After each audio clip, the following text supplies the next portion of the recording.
Tonight is our event, Imagination Celebration. And because of that, because of getting ready for that event, I've been thinking a whole heck of a lot about worship. Just what exactly is worship and how can we worship God? For today's coffee conversation, go ahead and grab your coffee, get ready, because we're going to talk about worship. Let's go.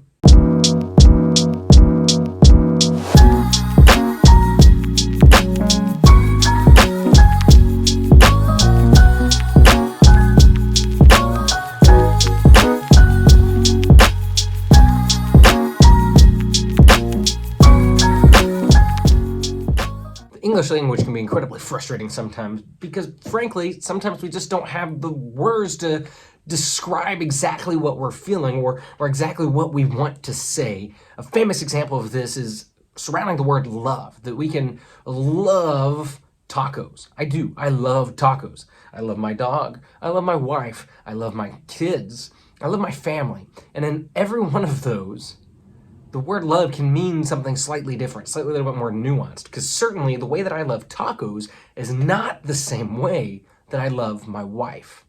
That's a famous example because we talk about in Greek and in the biblical languages, there are more words for love than just the one love. Well, when we talk about worship, that's also true. There are multiple words that mean worship, and I want to talk about two of those today. I really want to focus, I guess, on one in specific, but first we got to understand that very first word because they do give us two great aspects of what worship is. So I want to start with this. Whenever I talk to your kids about worship, I will tell them that worship is aligning our heart with God's heart. That's what worship is. It's more than just singing songs. It's more than praise. It is aligning our heart with the very heart of God. So I want to keep these videos light, so I'm not going to really dive into the Greek too very much, but that very first word, I just want to tell you what it means. It's the most commonly used word for worship in the New Testament, and all it means is to prostrate oneself or to kiss. And the whole idea of that is that you are prostrating yourself. You are falling on your face. Literally, like culturally, what people would do before a king was bow down and touch their foreheads to the ground to show the sign of respect and love to the king. They would kiss his hand. That's the idea that this is, that we are adoring God, that we are showing him that respect, that we are letting him know that we love him and we recognize who he is. And it is that bowing down before him, that kissing his hand, that adoring God sense of worship that so many of us think of when we think of worship. And that is one part of aligning our heart with God. But there is another part of that, and it's found in Romans 12. So like I said, Romans 12 gives us another side of worship that's so incredibly important. So Romans 12, starting in verse 1, is the other side of worship that's so incredibly important. It says this: I appeal to you, therefore, brothers, by the mercies of God, to present your bodies, as a living sacrifice, holy and acceptable to God, which is your spiritual worship. To present your bodies as a living sacrifice to God, and that is our spiritual worship. It's that word worship. See, it's not the common word that's used. That instance, it doesn't mean to prostrate oneself. No, it means to serve. So that gives us these two different sides of worship. The first one, that prostrating oneself, that adoration, that recognizing who God is and who we are, and how worthy and perfect and holy God is, and how we are to be subjected to him. It's that adoration, that love that God is so great and he's done such good things for us. We adore you.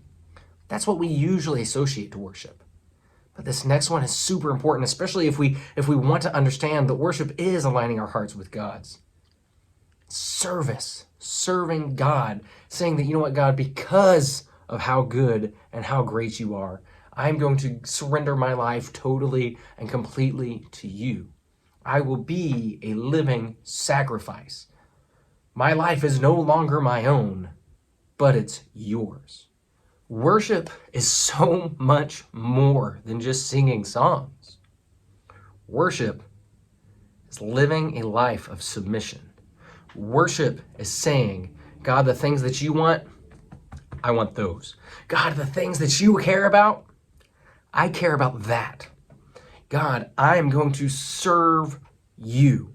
I will make my life about service to you and ministering to you and living the way that you want to live, that you want me to live.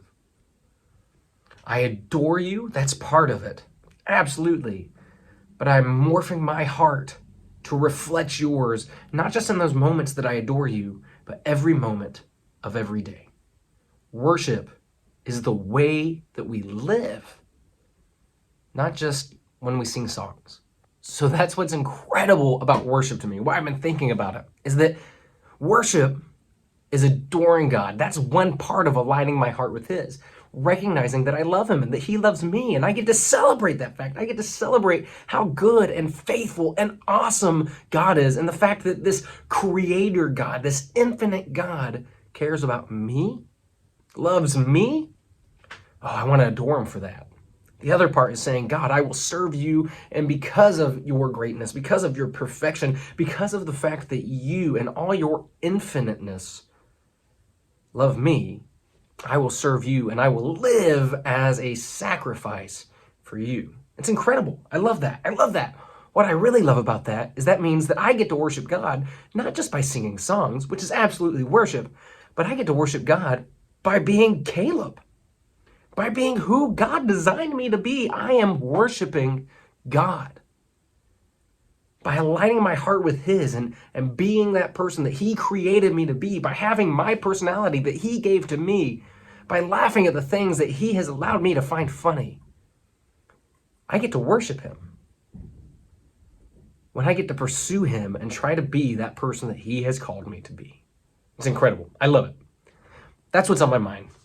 Just the fact that simply by living, I get to worship God, and how awesome that is, and how big that is, and how much fun that is, and how that gives me a new purpose in living and being who I am. Alrighty. We will see you tonight with your kids at Imagination Celebration, or we will see you Sunday. We love you so much. Take care. God bless you.